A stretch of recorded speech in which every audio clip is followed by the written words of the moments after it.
Le Point Bourse vous est présenté par Bourse Direct.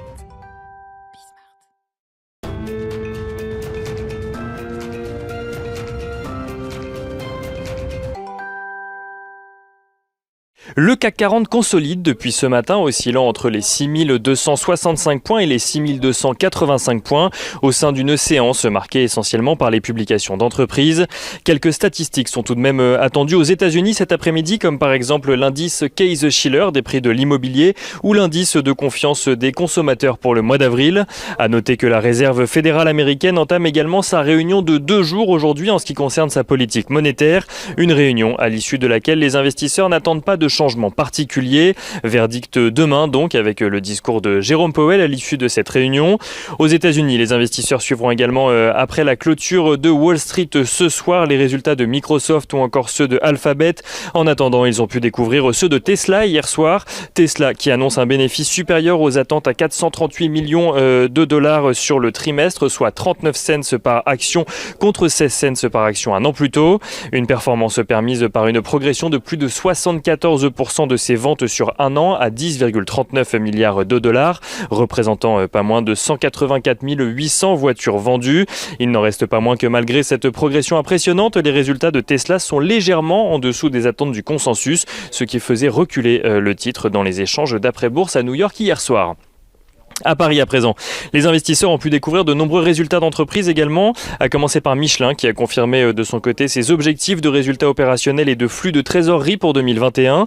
Michelin qui a annoncé hier soir avoir vu ses ventes rebondir au premier trimestre sur un an. Son chiffre d'affaires progresse de 2,3% en données publiées et progresse de 8,3% à taux de change et périmètre constant pour un montant de 5,45 milliards d'euros. Autre valeur à publier ses résultats, Schneider Electric annonce de son côté un chiffre d'affaires en progression de 13,5% en données organiques au premier trimestre 2021. Pour l'ensemble de l'année, le groupe relève ses objectifs et vise une croissance de son EBITDA comprise entre 14 et 20%, accompagnée d'une croissance de chiffre d'affaires comprise elle entre 8 et 11%. Lagardère annonce de son côté un recul de chiffre d'affaires de 33,5% au premier trimestre à 905 millions d'euros, plombé notamment par le recul de son activité travel retail, alors que la maison d'édition Hachette progresse de son côté d'un peu plus de 11%. Rappelons que le groupe Lagardère a annoncé hier étudier un projet de transformation du groupe en société anonyme. Un accord serait également sur le point d'être conclu pour protéger les actifs du groupe pendant quelques années.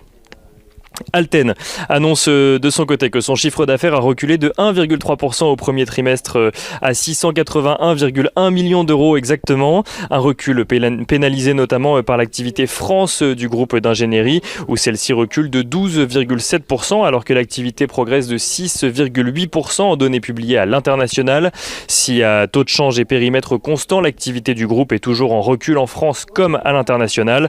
Par rapport à il y a un an, le groupe constate une reprise de l'activité amorcée fin 2020 et qui continue sur l'année en cours. Et on continue avec les valeurs qui publiaient à Paris. Biomérieux annonce de son côté une croissance de 9,9% de son chiffre d'affaires à 845 millions d'euros sur le premier trimestre. À périmètre et change constant, celle-ci progresse même de 16,5%. Une activité portée par la biologie moléculaire, les immunoessais et les applications industrielles développées par le spécialiste du diagnostic in vitro.